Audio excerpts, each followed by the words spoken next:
మహిళలు మహారాణులు ఆడదే ఆధారం. మీ ఇంట్లో వైద్యం ఏదన్నా హెల్త్ ఇష్యూ అయితే ఇంట్లోనే డాక్టర్ ఉన్నారు. అది ఎవరో కాదు, మహిళ అని అనొచ్చు. ఎందుకంటే ఆ ఇంటి దీపమైన ఆడవాళ్ళు అవ్వచ్చు, భార్య అవ్వచ్చు, చెల్లి అవ్వచ్చు, ఎన్నో. ఎందుకంటే ఇప్పుడు ఈ రంగంలో మహిళలు ఒక పక్కన జాబ్ చేసుకుంటూ, మరో పక్కన ఇంటిని చక్కదిద్దుకుంటూ, ఆరోగ్యం చూసుకుంటూ బ్యాలెన్స్డ్గా ఉంటున్న రోజులవి. మరి ట్రెండ్ అంటే ఏంటి? అసలు ఆరోగ్యం అంటే ఏంటి? మహిళలు ఎలా ఉండాలి? అసలు మహిళలే ముఖ్యమని ఎందుకు అంటారు? డాక్టర్ దగ్గర ఉందా? మహిళల దగ్గర ఉందా? మన ఆలోచించే విధానంలో ఉందా? మానసికంగా ఉందా? లేదా సొసైటీ చేతుల్లో ఉందా? ఎన్నో ప్రశ్నలకి ఎడ్యుకేటే కాదు, నాలెడ్జ్ కూడా ఇంపార్టెంట్ అనేది కూడా అర్థమవుతుంది.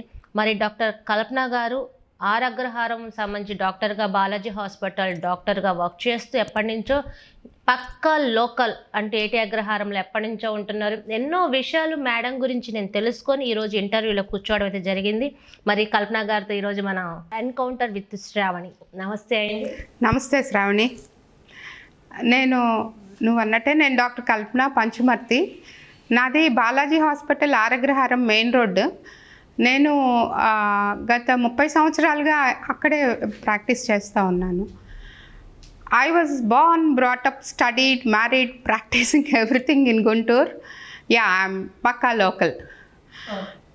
సో నేను ఎక్కువగా మహిళలకి, యువతులకి, ఎక్కువగా వారికి వచ్చే దీర్ఘకాల వ్యాధులు కానీ, అలాగే తాత్కాలికంగా వచ్చే కొన్ని సమస్యలు తరచుగా, మరి ఇప్పుడు యూత్ అంటే ఆడపిల్లలు ఎక్కువగా ఇప్పుడు మనం చూస్తూనే ఉన్నాం, నెలసరి సమస్యలతో బాగా ఇబ్బంది పడుతున్నారు. అయితే కొంచెం ముందు రావటం కానీ, డేట్స్ లేదా కొంచెం లేటుగా రావటం కానీ, ఇట్లాంటి సమస్యలు ఎక్కువగా చూస్తున్నాం మనం. ముఖ్యంగా బాలికలు, చిన్న చిన్న పిల్లలు. మేడం, ఇప్పుడు బాలికలు అంటే మెన్సెస్ అని చెప్తున్నారు. మరీ టూ మచ్గా 6 ఏళ్ళకి 7 ఏళ్ళకి కూడా మెచ్యూర్ అవుతున్నారట. ఒకటి ఇదివరకు 13 ఏళ్ళు వస్తే కానీ మెచ్యూర్ అవ్వరు మన లెక్క ప్రకారం. 13 టీన్స్ 13, 14 టీన్ అంటే అది. కానీ 6 ఏళ్ళకి 7 ఏళ్ళకి ఎందుకు మెచ్యూర్ అయిపోయి అంత భారం వాళ్ళ మీద? అదే ప్రిమెచ్యూర్ మెనార్కే అంటున్నారా ఇప్పుడు. ఆ ప్యూబర్టీ ఏంటంటే, ప్యూబర్టీ ఏజ్ అంతకుముందు కనీసం మినిమం 10 అండ్ అబవ్ ఉండేది. ఇప్పుడు అది 8, 9, 10 ఇయర్స్, ఇంకా 2 ఇయర్స్ దిగిపోతూ ఉంది. అంటే అంత చిన్న వయసులోనే పిల్లలు, ఆడపిల్లలు రజస్వలు అవటం అంటే అసలు పిల్లలకి వాళ్ళకి ఏం జరుగుతుందో కూడా అర్థం కాని పరిస్థితుల్లో అంత చిన్న వయసులో వాళ్ళు ఎందుకు అలా అవుతున్నారు అనేది దానికి చాలా అంటే థియరిటికల్గా ఏదో కొన్ని చెప్తున్నారు. కానీ పిల్లలు ఆరోగ్యంలో తల్లులు చూపించే అతి ప్రేమ, అతి గారాభం, అమ్మమ్మలు నాయనమ్మలు ఇంట్లో చూపించే అతి గ్రేమ, పాలు తాగండి తాగండి అని పిల్లలకు గ్లాసులు పాలు పట్టేయటం. ఆ పాలు మరి గేదెలకి ఆక్స్ట్రోసిన్ ఇంజెక్షన్ ఇవ్వటం మూలాన ఎక్కువ మిల్క్ ప్రొడక్షన్ వస్తుందని ఇప్పుడు ఒక లేటెస్ట్ సర్వే చెప్తుంది. అలాగే ఈ ఫ్రూట్స్ అని, స్వీట్స్ అని ఎక్కువగా డంప్ చేయటం, అతి ప్రేమ. పిల్లల్ని ఎక్కువ గ్రౌండ్లో ఆడుకొని పెట్టలే మనం. ఎంతసేపటికి ఇండోర్ గేమ్స్, తిండి పెట్టడం, ఇండోర్ గేమ్స్. వాళ్ళకి శారీరకంగా వాళ్ళకి ఫిట్నెస్ ఉండట్లా. వెనకటి రోజుల్లో అయితే స్కూల్లో బయట, బయట బాగా ఎన్ని ఆటలు ఆడుకునేవాళ్ళు ఆడపిల్లలు. ఇప్పుడేమో తలుపులు బిడాయించి అపార్ట్మెంట్ కల్చర్ వచ్చేసింది. చిన్నప్పుడు మనమే చూసాం తొక్కుడు బిళ్ళలు, అచ్చింగిల్లాలు, ఇవన్నీ ఆడుకునే ఉంటే పిల్లలు ఆడుకునే, ఆడపిల్లలు ఆడుకునే. లేవంటారా? కనుమరుగైపోయినాయా? చాలా మటుకి ఇప్పుడు అసలు మరీ ముఖ్యంగా పట్టణాల్లో ఈ అపార్ట్మెంట్ కల్చర్ వచ్చేసింది, కార్పొరేట్ స్కూల్ కల్చర్ వచ్చేసింది. ఒక్క స్కూల్కి గ్రౌండ్ ఉండట్లా. ఇది గేమ్స్ అన్నీ పుస్తకాల మీద, కాగితాల్లోనే తప్పితే వాళ్ళు ఫిజికల్గా గ్రౌండ్లో ఆడే ఆటలు చాలా తగ్గిపోయినాయి. ఆటలు, పాటలు, డ్యాన్సులు ఇవన్నీ చాలా కనుమరుగైపోతున్నాయి పిల్లల్లో. ఇవన్నీ ఇప్పుడు స్కూల్లో చాలా పెంచాల్సిన అవసరం ఉంది. అంటే వీటి వలనే, ఇవి లోపించడం వలనే త్వరగా మెచ్యూర్ అవుతున్నారు అనొచ్చా? ప్రీమెచ్యూర్ ప్యూబర్టీ ఇది. ప్రీమెచ్యూర్ మెనార్కే, అటైనింగ్ మెనార్కే అంటే రజస్వలు అయ్యే వయసు చాలా తగ్గిపోతుంది. ఇది బాలబాలికల్లో ఆత్మన్యూన్యతకి అసలు చాలా అంటే మానసికంగా కూడా దాని ఎఫెక్ట్ ఉంటుంది. అసలు వాళ్ళకి ఏం చేయాలో తెలియని పరిస్థితుల్లో తల్లులు కూడా తెలియక ఇలా చేసేటప్పటికి తల్లులు కూడా చాలా బాధపడుతున్నారు. ఇప్పుడు 8 ఏళ్ల పిల్లకి నెలసరి వస్తుందంటే చాలా కష్టం కదా అది. ఇప్పుడు బిడ్డకి చాలా మంది తల్లులు అయితే పాలు ఇవ్వట్లేదట. ఉన్నా సరే మన వయసు అది ప్రాబ్లము, ఎందుకు పెద్దవాళ్ళకి అయిపోతామని ఇవ్వనప్పుడు ఈ త్వరగా అయ్యేదాని గురించి ఒక డౌట్. మరి పిల్లలకి డబ్బా పాలు, గేదె ఇంజక్షన్ చేసిన పాలు ఇస్తే పుట్టిన 1 ఇయర్కే మెచ్యూర్ అయినా ఆశ్చర్యపోనక్కర్లేదేమో. అదే మరి ఇప్పుడు ఎదుగుదల సామర్థ్యాలు బాగా తగ్గిపోతున్నాయి రా పిల్లలకి. ఇది ఏంటంటే ఓవరాల్గా తల్లుల్నే అంటానికి లేదు, కుటుంబ సభ్యులు, తోటి సభ్యులు, చుట్టూ ఉన్న సమాజం మొత్తం కూడా చాలా మార్పు చెంది వెనకటి పద్ధతులు సంప్రదాయంగా ఎలాగ పిల్లల్ని పెంచేవాళ్ళం, గృహిణులు ఇంట్లో సంప్రదాయంగా ఇంట్లో పనులు చేసుకుంటారు. సంప్రదాయం అనే పేరుతోనే నొక్కి పెట్టి ఉంచుతున్నారు, మా ఫ్రీడమ్ని తొక్కేస్తున్నారు అని చాలామంది ప్రముఖులు అంటున్నారు. దీని మీద చాలామంది మాట్లాడుతున్నారు. అసలు స్టూడెంట్స్, పెద్దవాళ్ళు కూడా మాట్లాడుతున్నారు. ఎప్పుడైనా ఓల్డ్ ఈజ్ గోల్డ్ అమ్మా. ఎందుకు ప్రతి దాంట్లో చెబుతుంది అంటే ఇప్పుడు శారీరక దారుఢ్యానికి, శారీరకంగా దృఢంగా ఉండటానికి వెనకటి గృహిణులు ఇళ్లలో చేసే పనులు, పద్ధతులు చాలా ఉపయోగకరంగా ఉండేవి. ఎలా పొద్దున్న లేచిన దగ్గర నుంచి ముందు బయట ఇల్లు ఉడ్చుకొని, ముగ్గేసుకొని, పిండి రుబ్బుకొని, గిన్నెలు కడుక్కొని, అసలు ఎంత చక్కగా వాటి వల్ల శారీరకంగా దృఢంగా అవుతారు. ఇప్పుడు ఏంటంటే పని మనుషుల కల్చర్ వచ్చేసిందిరా. ఎవరు ఇళ్లలో అసలు ఇంట్లో గృహిణులు ఇళ్లలో గిన్నెలు కడుక్కోవటం, ఇల్లు ఉడ్చుకోవటాలు, ముగ్గులు వేసుకోవటాలు, అసలు పిండి రుబ్బటాలు ఎక్కడున్నాయి? అసలు రోళ్ళు ఇప్పుడు జనరేషన్ పిల్లలు ఎవరైనా రోకలి తిరగలి చూసిన వాళ్ళు ఎవరైనా ఉన్నారా? స్కూల్లో చెప్తున్నారు, ఆ ఫోటో ఏంటో కావాలని చెప్పి ఇంటర్నెట్లో తీసుకుంటున్నారు. So it is very bad. అది మళ్ళీ మనం వెనకటి సంప్రదాయ పద్ధతులకి వెళ్ళాల్సిన అవసరం చాలా ఎక్కువగా ఉందనిపిస్తుంది. సంప్రదాయం ఏంటంటే హెల్త్ అంటే పెరిగేది. వరల్డ్ హెల్త్ ఆర్గనైజేషన్ వాళ్ళు హెల్త్కి డెఫినేషన్ ఎలా ఇచ్చారంటే, హెల్త్ అంటే physical health, mental and social well being of the human being is called health.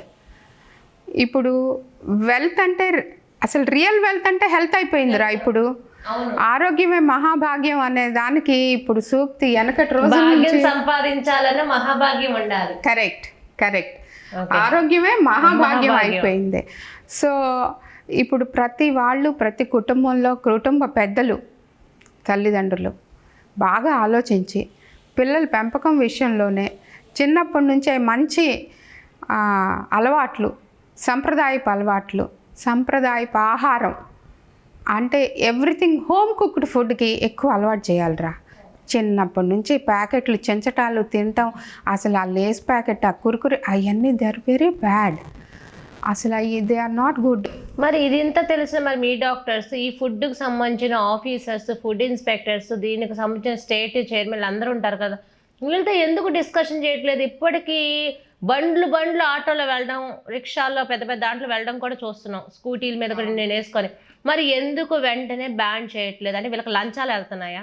ఈ కార్పొరేట్ కంపెనీలు మాయలో కొంతమంది పడిపోతున్నారు, కాదనట్లేదు. అయితే ఇది ఒక ఇంట్లో నీలో నాలో మార్పు వస్తే సరిపోదు. ఒక విప్లవాత్మక ధోరణిలో పిల్లల ఆహారపు అలవాట్లు ప్రతి ఇంటి దగ్గర నుంచి, ప్రతి గృహిణి దగ్గర నుంచి మొదలవ్వాలిరా. మనం దీన్ని ఒక సామాజిక ఉద్యమంలాగా just ban packed food, refilled food, start home food, eat only fresh home cooked food అనేది ఒక విప్లవాత్మక ధోరణిలో మన ఇద్దరం స్టార్ట్ చేయాలి. ఓకే, చేస్తే మార్పు వస్తుందంట.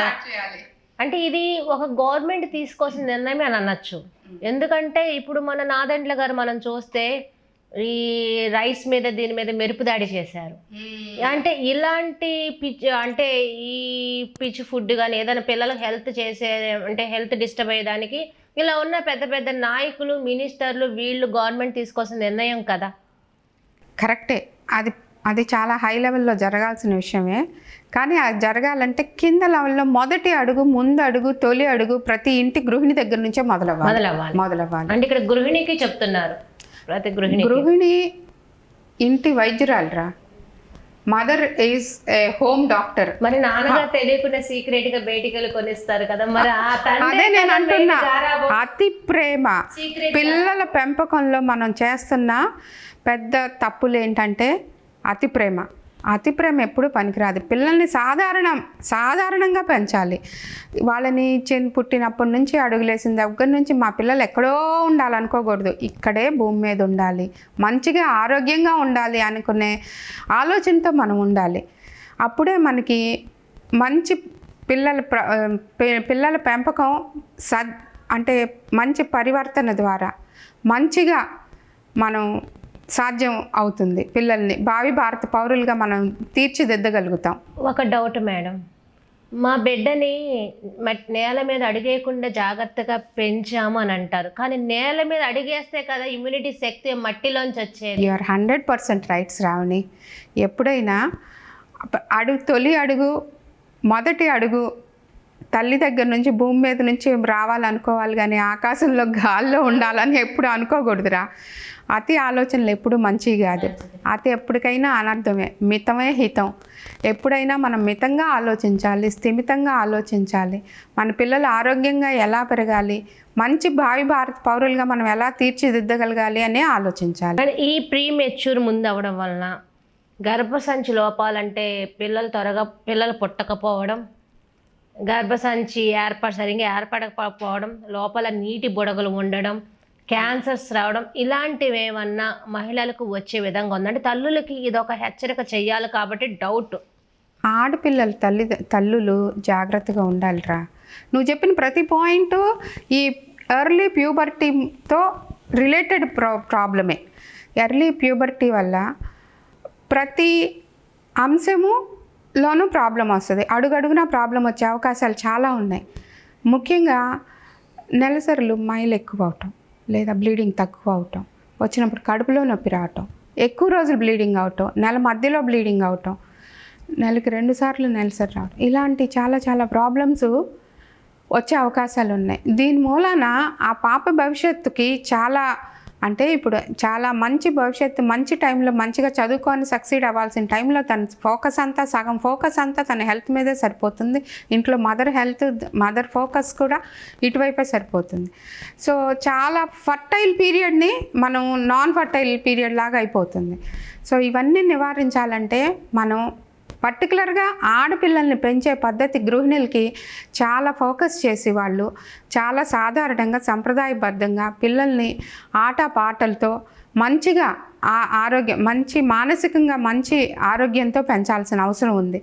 సామాజికంగా కూడా ఆడపిల్లల్ని చాలా చక్కగా చూసుకోవాల్సిన అవసరం ఉంది. అంటే పిల్లలు ఎంతసేపటికి తోటి వారికి, ఆపదలో ఉన్న వారికి ఒక చెయ్యి అందించి ఒక అడుగు ముందుకేసి వాళ్ళకి హెల్ప్ చేయగలిగే ధైర్య సాహసాలతో పెంచాలి తప్పితే వాళ్ళని పిరికి వాళ్ళుగా పెంచకూడదు. ఆడపిల్లల్ని ఆడపుల్లులుగా పెంచాలి కానీ ఆడపిల్లుల్లాగా పెంచకూడదు ఎప్పుడు. నో, అలాగా చక్కగా పెంచాలి. మనం పెంచే పద్ధతిలోనే వాళ్ళ భవిష్యత్తు చాలా ఉంటుందమ్మా.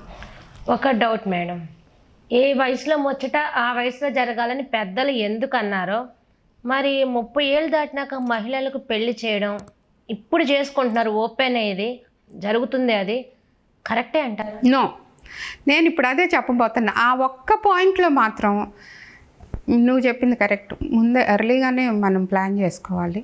అంటే మరి బాల్య వివాహాలని నేను చెప్పట్లేదు, కానీ డిగ్రీలు, పీజీలు, ఉద్యోగాలు, ఆ సెటిల్మెంట్ ఎప్పటికీ అవ్వదు, ఇంకా అనేలోనే ఉంటుంది. సో మినిమం ఒక గ్రాడ్యుయేషను. కానీ మామూలుగా ఇప్పుడు 21 సంవత్సరాలకి, మామూలుగా ఇప్పుడు 18 ఏళ్ళ నుంచి 21 సంవత్సరాల మధ్యలో వివాహ వయసు కరెక్ట్గా 2 ఏళ్ళు అటో ఇటోగా 25 ఏళ్ళ లోపల క్లోజ్ చేసేయాలి, మ్యారేజ్ చేసేయాలి. దాటిన దగ్గర నుంచి ఏంటంటే ఇన్ఫర్టిలిటీ ప్రాబ్లమ్స్ వస్తూ ఉంటాయి.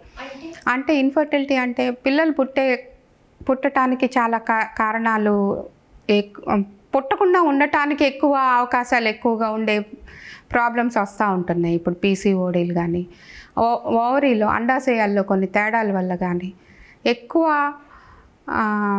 ఏజింగ్ అంటే ఇప్పుడు చైల్డ్ బేరింగ్ ఏజ్ పెరిగిన దగ్గర నుంచి చాలా ప్రాబ్లమ్స్ వస్తాయి. ఒకవేళ ప్రెగ్నెన్సీ వచ్చిన అబార్షన్స్ అయ్యే అవకాశాలు ఉంటాయి. అలాగా అండ్ ప్రెగ్నెన్సీలో కూడా బేబీకి కొన్ని అనామలీస్ కానీ, కొన్ని ప్రాబ్లమ్స్ ఈ మధ్య మనం ఎక్కువగా చూస్తున్నాం gestational diabetes, gestational thyroid, gestational hyper tension. ఇవన్నీ ఎల్డర్లీ ప్రైమీస్ అంటారా. అంటే గర్భం దాల్చే వయసు ఎక్కువ పెరిగే కొద్దీ ఈ ప్రాబ్లమ్స్ ఎక్కువగా వస్తున్నాయి. సో అందుకని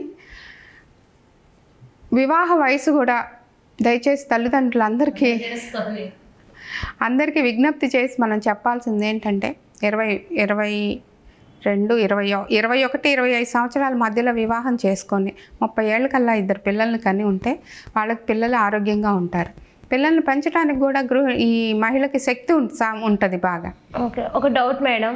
థైరాయిడ్, షుగర్, హై బీపీ, లో బీపీకి మహిళ ప్రెగ్నెంట్ కడుపుతో ఉండడానికి ఏంటి సంబంధం? ఇవి ఎందుకు ఉండకూడదు రిలేటెడ్గా? ఇవి ఉంటే కూడా ప్రెగ్నెన్సీ రాదంటారు. వచ్చిన తర్వాత ఎందుకు ప్రాబ్లం అవుతుంది? ఈ ప్రాబ్లము ఇప్పుడు ఈ మధ్య చాలా ఎక్కువైందిరా. Gestational diabetes, gestational hypertension, gestational thyroid problem ఇంతకుముందు లేకపోయినా కూడా చైల్డ్ బేరింగ్ ఏజ్లో అంటే గర్భిణీ రాగానే ఈ ప్రాబ్లమ్స్ అన్నీ యాక్సిలరేట్ అవుతున్నాయి.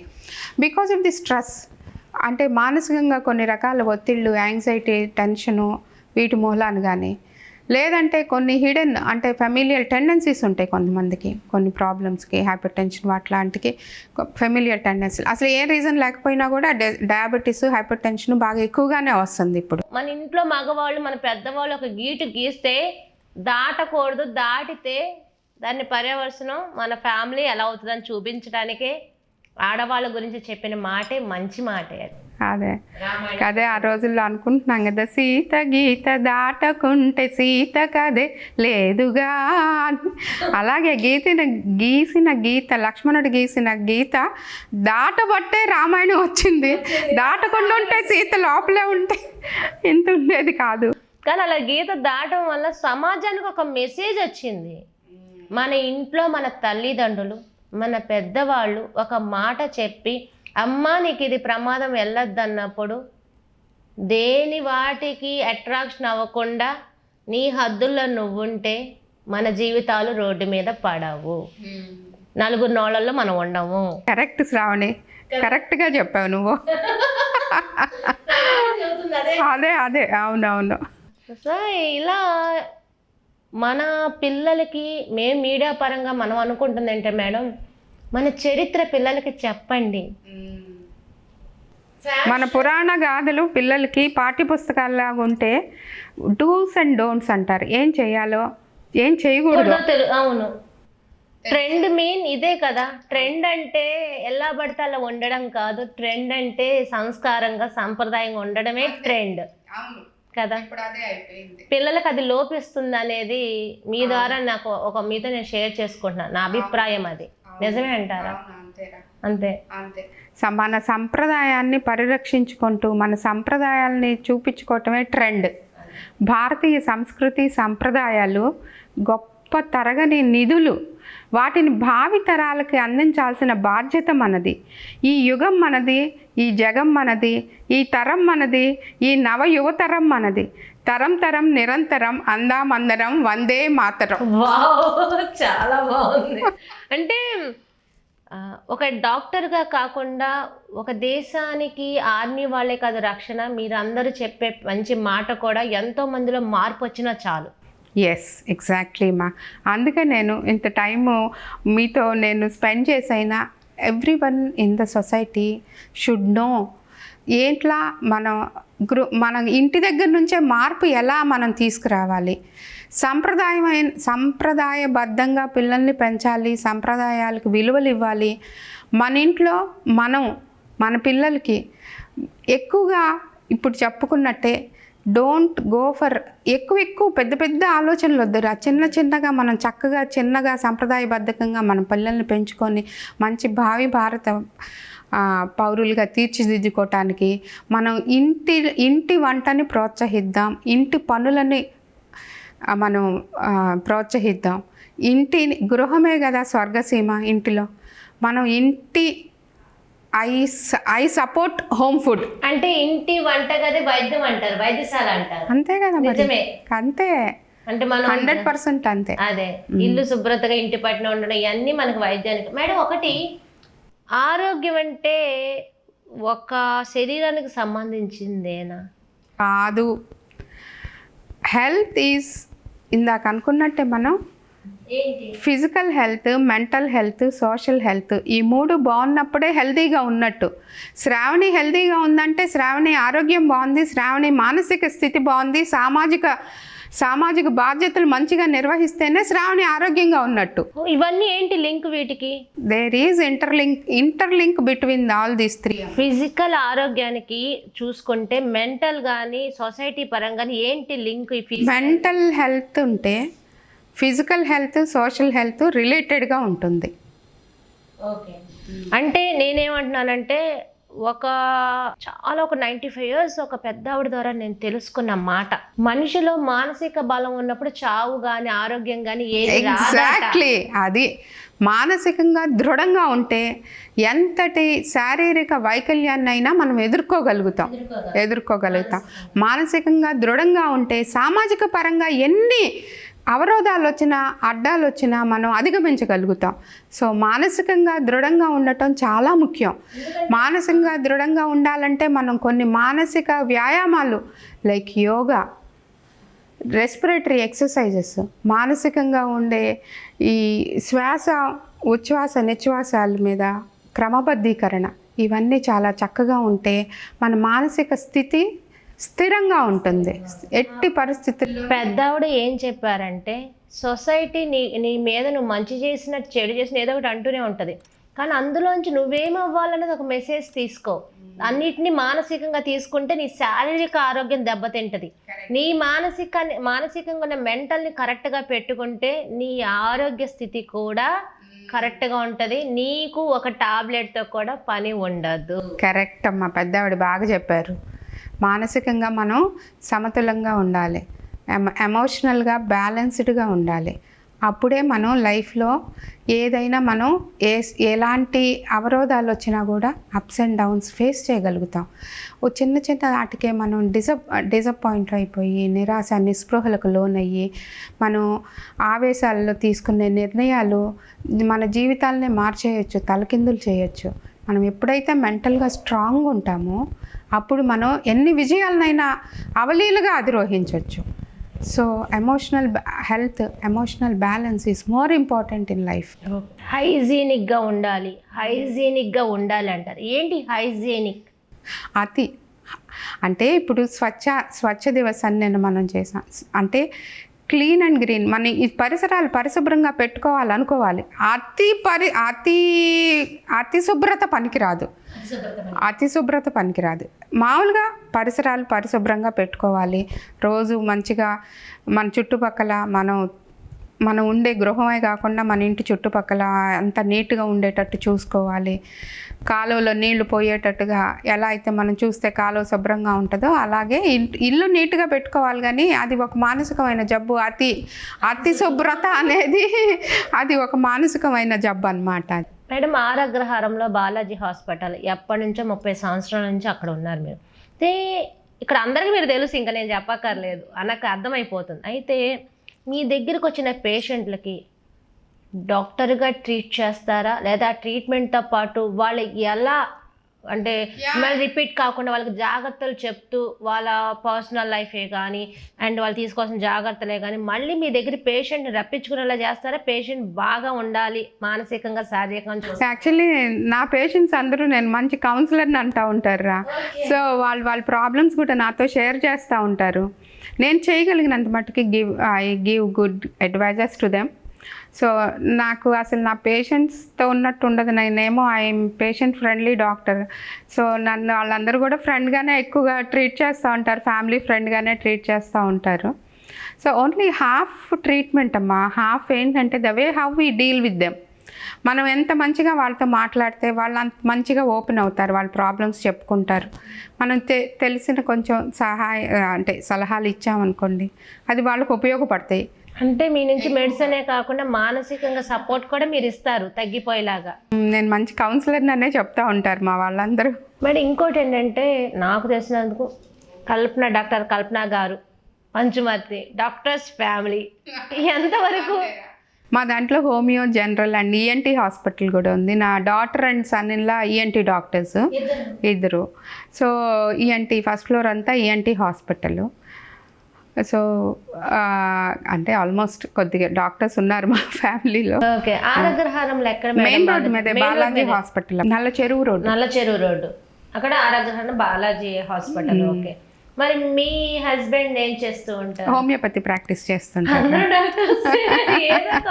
Homeopathy doctor. ఎప్పుడైనా అంటే మీరందరూ డాక్టర్స్ ట్రీట్మెంట్ ఎక్కడికైనా మెడికల్ క్యాంపు పెట్టడం కానీ, అంటే డంపింగ్ యాడ్ ఇవన్నీ ఉంటాయి అక్కడ కానీ, హెల్త్ ఇష్యూస్ ఉన్న వాళ్ళకి ఫ్రీ మెడిసిన్స్ ఇవ్వడం కానీ చాలా ఫ్రీ క్యాంప్స్లో మేము పార్టిసిపేట్ చేసాంరా. మా ఫ్యామిలీ ఎప్పుడు అవకాశం దొరికినా ఒక ఫ్రీ క్యాంప్ చేయటానికి మేము అసలు ఎప్పుడు వెనకాడం. మాకు కొంచెం కష్ట నష్టాలు వచ్చినా కూడా మేము ఎక్కువగానే సర్వీస్ ఓరియంటెడ్ ఫ్యామిలీ నాది. మేము ఎక్కువగానే ప్రతి దసరాకి ఫ్రీ హెల్త్ 2 days పెడతామమ్మా, ఫ్రీ చెకప్స్ అని. ఈఎన్టీ చెకప్స్ ఎండోస్కోప్ కూడా ఫ్రీగానే చేస్తూ ఉంటాము. మహిళలకి, గర్భిణీ స్త్రీలకి, వృద్ధులకి, యువతులకి ఫ్రీగానే చూస్తూ ఉంటాము. కన్సల్టేషన్స్, స్కాన్లు, బ్లడ్ టెస్ట్లు కూడా ఫ్రీగానే చేస్తుంటాము. ఎక్కువగా ఈ free blood sugar levels, free BP checkups కూడా ఎన్టీఆర్ స్టేడియంలో ఉదయం పూట మేము చేస్తాము. లాఫింగ్ క్లబ్ ద్వారా చేస్తాము. రేపు లోకేష్ గారి బర్త్డే ఉంది, రేపు 23వ తారీఖున. రేపు ఉదయం కూడా మేము ఫ్రీగా BP checkup, free blood sugar checkup రేపు మార్నింగ్ 6 o'clockకి ఎన్టీఆర్ స్టేడియంలో చేస్తున్నాం. అంటే ఓ పక్కన డాక్టర్గా, గృహిణిగా, ఇప్పుడు ఏంటంటే పొలిటికల్ పరంగా మాకు అంటే ఆఫ్ ద రికార్డు ఎక్కువగా పొలిటికల్ వర్క్లో కూడా ఎక్కడికెక్కడ ఏదైనా ప్రోగ్రామ్స్ ఉన్నా, బాబు గారు అరెస్ట్ అయినా, పెద్ద పెద్ద కార్యక్రమాలు, అవేర్నెస్ దాంట్లో మీరు ఎక్కువగా మీ చేయి అనేది ఎక్కువ ఉంటుందట. మాకు అంటే సామాజికంగా కూడా మనం ఆరోగ్యంగా ఉండాలని చెప్పాను కదా నేను. సామాజిక సేవా కార్యక్రమాల్లో కూడా ఎంత ఎక్కువగా పాల్గొంటే మనం మానసికంగా అంత హ్యాపీగా, హెల్తీగా ఉండగలుగుతాం. సో మనసుకి ఏది మంచిగా నచ్చింది అనిపిస్తే మనం ఆ పనులు చేయాలి. మేము మెడికల్ ఫీల్డ్లో ఉన్నాం కాబట్టి ఎక్కువ ఫ్రీ మెడికల్ క్యాంప్స్ ద్వారా మేము ఎక్కువ ప్రజల్ని చేయగలిగిన సేవ మేము చేస్తూ ఉంటాం. అలాగే మొన్న చంద్రబాబు నాయుడు గారు అరెస్ట్ అయినప్పుడు కూడా మాకు మానసికంగా చాలా బాధపడ్డాం. ఎందుకంటే ఆంధ్రప్రదేశ్ అభివృద్ధిని ఆకాంక్షించే ఆంధ్రప్రదేశ్ ప్రజలందరూ అప్పుడు రోజుల్లో చాలా బాధపడ్డారు. పోయింది ప్రభుత్వంలో మనం చూసాం, అభివృద్ధి ఎంతగా కుంటుపడిందో చూసాం. ఇప్పుడు చంద్రబాబు నాయుడు గారు మరి ఎలక్షన్లో కూటమి ప్రభుత్వం వచ్చినాక ఈ 6 నెలల్లో మనం ఎన్ని ప్రాజెక్ట్స్ రావటం చూసానురా. చాలా మంచి కార్యక్రమాలు చూసాం. అసలు పర్టికులర్గా గుంటలూరుగా ఉన్న గుంటూరుని, గుంటలు లేని రోడ్లతో ఉన్న గుంటూరుని చూస్తుంటే ఎంత సంతోషంగా ఉందో ఇప్పుడు. అసలు అంటే 5 సంవత్సరాలు నరకం అనిపించామంటారా? ఒక రకంగా నిజమే. అంటే పార్టీ పరంగా మాట్లాడుతున్నారు, లేదా ఎవరు ఏం తప్పు చేసినా పార్టీ చూడకుండా మాట్లాడతారా? అసలు నాకు పార్టీతో కంటే కూడా మేము ఒక సామాజికవేత్తలు, సామాజికంగా ఎలా బాగుంది, ఎవరి గవర్నమెంట్ బాగుంది అని చూసి గత గవర్నమెంట్ చేసిన అరాచకాలు, అసలు ప్రజావేదికను కూల్చడం ఏంట్రా? మన డబ్బులతో మనం కట్టుకొని ప్రజావేదికను కూల్చే హక్కు మీకెక్కడిది? మీరు గవర్నమెంట్లోకి వచ్చారు, ప్రజలు ఎన్నుకుంటే వచ్చారు. అక్కడి నుంచి మొదలుపెట్టి అంత డిస్ట్రక్టివ్ గవర్నమెంట్ ఏమన్నాం గత ప్రభుత్వం? Destructive government. కన్స్ట్రక్టివ్ గవర్నమెంట్ అంటే ఇది ఇప్పుడు చూపిస్తుంది కన్స్ట్రక్టివ్ గవర్నమెంట్. అసలు అమరావతి రాజధానిగా అందరినీ అడిగే పెట్టారు అప్పుడు, కానీ అమరావతికి ఎంత అన్యాయం చేశారా గత గవర్నమెంట్. చాలా మన అమరావతి రైతులకు మనందరికీ తెలిసే అన్యాయం జరిగింది. జగన్మోహన్ రెడ్డి రాజధాని జోలికి రాకుండా దాన్నే కంటిన్యూ చేస్తుంటే ఈ రోజున ముఖ్యమంత్రిగా కంటిన్యూ అయ్యేవాళ్ళే. సూపర్గా చెప్పావు. అయ్యేవాడో లేడో కానీ ఆయన చేసిన చెడ్డ పనుల వల్లే ఇప్పుడు మళ్ళీ, లేకపోతే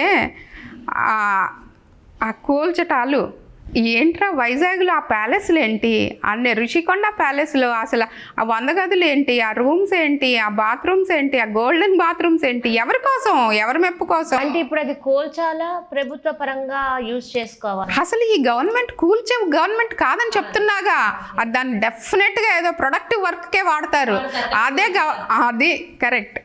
అసలు ఈ government constructive government, productive government, working government, ఇది మంచి ప్రభుత్వం. తయారు చేయడం ఎంత కష్టమో తెలుసు కాబట్టి దాన్ని కూల్చివేయరు. ఎగ్జాక్ట్లీ, దాన్ని కూల్చరు అసలు. కూల్చే గవర్నమెంట్ పోయింది, కూలిపడిపోయింది. వాళ్ళు చేసిన తప్పుల వల్లే వాళ్ళకి ఊబిలో కూరుకుపోయారు. వాళ్ళు ఇప్పుడే లెగవలేరు ఇంకా. మనకి అప్పట్లో వైసీపీ గవర్నమెంట్ ఉన్న టీడీపీ పరంగా బాబు గారు అరెస్ట్ అయిన ఎన్నో అవేర్నెస్ ప్రోగ్రాములు ఎటు నుంచి మీరు చేశారట. చాలా చేశాం. మరి అంత చేసినప్పుడు ఈ రోజున 2 మినిస్టర్లు మన గుంటూరు జిల్లాలో ఉన్నారు. మరి ఏదన్నా ఒక పెద్ద కార్యక్రమం చేసే ప్లాన్ ఏమైనా ఉందా? మనకు అవకాశం ఇస్తే తప్పకుండా చేస్తాం రా. అవకాశం అంటే మీరు ప్లాన్ చేసుకొని వెళ్తే ఇది మొత్తం అని ఇన్వైట్ చేసుకొని ఒక మెసేజ్ సొసైటీకి వెళ్ళేలాగా అలాంటి ప్లాన్స్ ఏ ఉన్నాయి? ఎందుకంటే డాక్టర్స్ అంటే మాకు ఆలోచనలు ఉన్నాయిరా, కాకపోతే దాన్ని ఎగ్జిక్యూట్ చేయాలంటే మాకు ఒక శక్తి ఉండాలి, సపోర్టివ్ హ్యాండ్ ఉండాలి. అది మనం ఎంత మట్టుకు తెచ్చుకోగలమా? ఈ కూటమి ప్రభుత్వం 3 గవర్నమెంట్లు, ఇప్పుడు బీజేపీ, టీడీపీ, 3 జనసేన, ఇప్పుడు 10 పోస్టులు ఉంటే దానికి 100 మంది ఉన్నారు కాంపిటీషను. సో వాళ్ళు కూడా కొంచెం అందరూ ముఖ్యులే, ఎవరికి ఇవ్వాలో తెలియని పరిస్థితిలో ఉన్నారు.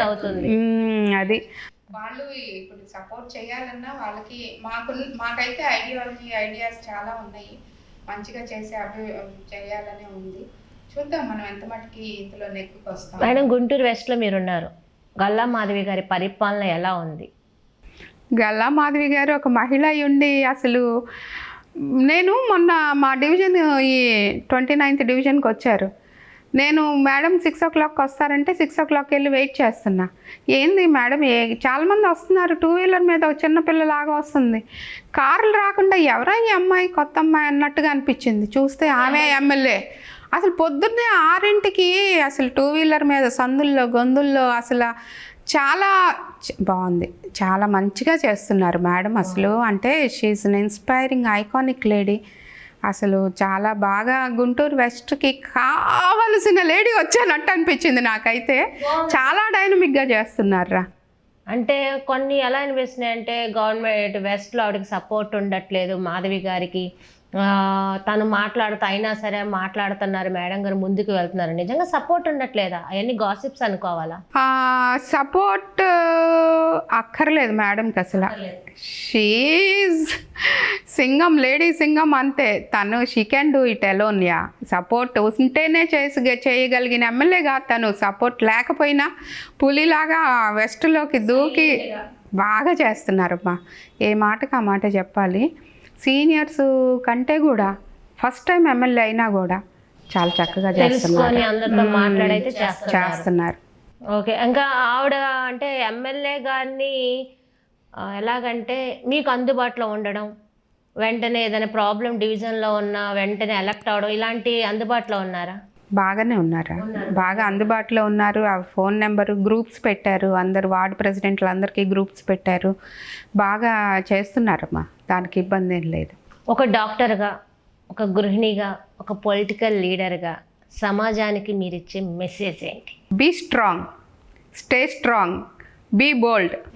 ఇంతే సక్సెస్ అవుతాం అంతే. Be strong. ఓకే, చూశారు కదా. ఎందుకంటే డాక్టర్స్ ఒక హెల్త్ గురించే కూడా మాట్లాడడం కాదు, సమాజం గురించి, మానసిక దృఢత్వం గురించి, పొలిటికల్ గవర్నమెంట్ ఏ పరంగా స్ట్రాంగ్గా ఉంటే సొసైటీకి మేలు జరుగుతుంది, అసలు స్త్రీ అనే మహిళ ఎలా ఉండాలి, వైద్యం ఎక్కడి నుంచి అందుతుంది, డాక్టర్స్ కాదు మీ ఇంటి నుంచే వైద్యం అందుతుందని, హైజీనిక్గా ఎలా ఉండాలి, మనం జాగ్రత్తగా ఎలా ఉండాలి, పిల్లల విషయంలో నేటి బాలలే రేపటి పౌరులు, వాళ్ళ ఆరోగ్యం మీ చేతుల్లో, తల్లులు మహారాణులు మీ చేతుల్లోనే వాళ్ళ ఆరోగ్యం ఉందని పెద్దలకి, తండ్రులకి, తల్లులకి, అక్కా చెల్లెలకి, అన్నది అందరికీ మెసేజ్ అయితే వర్తిస్తుందని కోరుకుంటూ మరో ఇంటర్వ్యూలో మిస్ రావడం మిమ్మల్ని మళ్ళీ కలుస్తుంది. అందరూ సెలవు. నమస్కారం.